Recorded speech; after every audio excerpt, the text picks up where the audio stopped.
Hi, I'm Graciela. I was born in Costa Rica and I grew up in a very Latino family. If you don't know how that looks like, I'll give you some insight. It's a lot of explosive emotions, manipulation, criticism, attacks, yelling all the time. And I remember there was one time we had a family reunion at our place and my dad was supposed to help my mom clean the car. When we have parties, we clean everything, including the car. Why? Don't know. So my dad was supposed to clean the car with my mom, but he didn't. So when we had our family over, one of my uncles said, "Oh, Hugo, you did such a good job cleaning the car." Hugo is my dad. And then my mom, when she heard that, she said, "¿Qué? He didn't clean the car. He doesn't even know how to clean his own butt. I cleaned the car because I clean everything in this house." And she did that to me a lot of times with all of my friends, and she would use manipulation. She would make me feel bad. She would compare me because she wanted me to be girlier, so she would compare me to my cousin who's a model. So if I feel bad, I would learn my lesson and I would do what she wanted me to do. And it was really sad because it wasn't just my normal, it was everyone else's around me, all of my friends, my cousins. So I didn't know any better.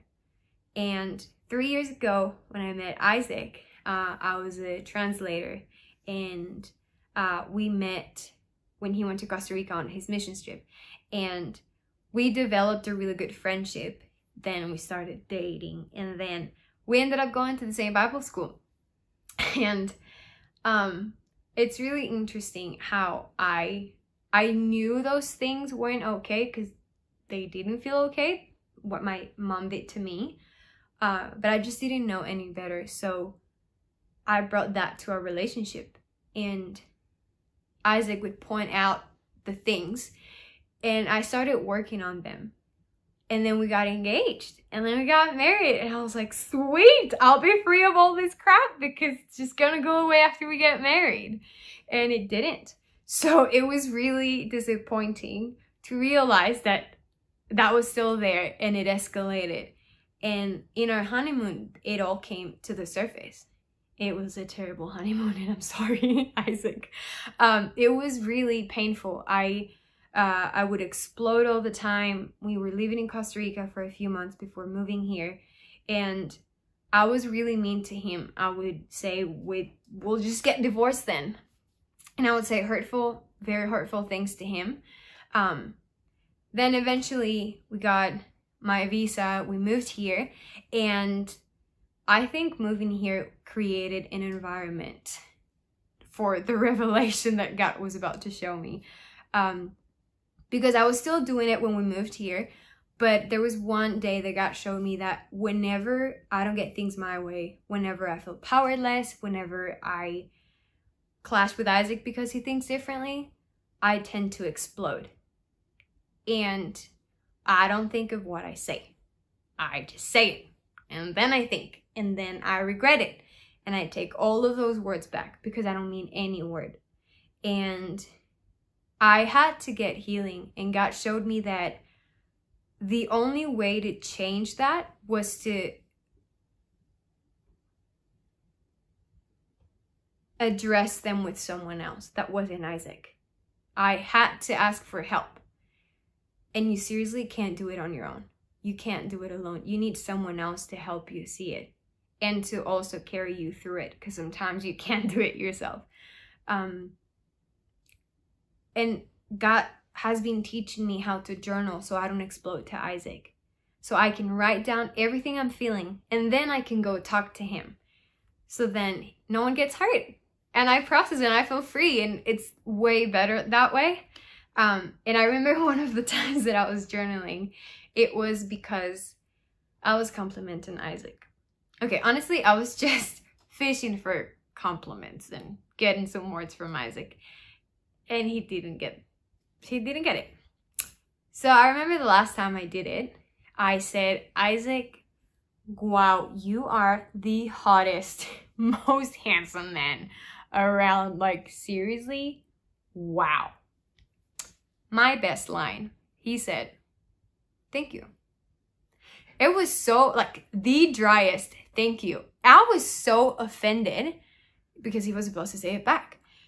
And so I was like, where's my journal? And I started journaling with God, and I wrote everything, and I finished by saying he was to say it back. He was supposed to say it back. I was so frustrated, and I started praying. And then God said, he was so, so kind. God said, Gracie, you're not loving on Isaac. You're manipulating him.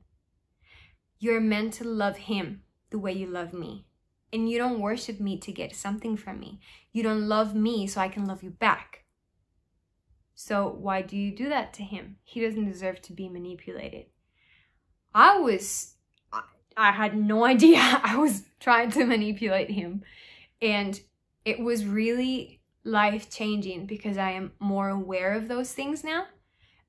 So when I need or want something from him, I actually say, I really need you to call me beautiful. Don't ask questions, just please call me beautiful. And I'm more direct. And I think one of my old patterns that was really, really strong in my heart and the way I relate to people is that if I'm hurting or if you hurt me, I'll make sure you're hurt again. I'll hurt you back. So you don't want to hurt me because I'll find a way to hurt you back.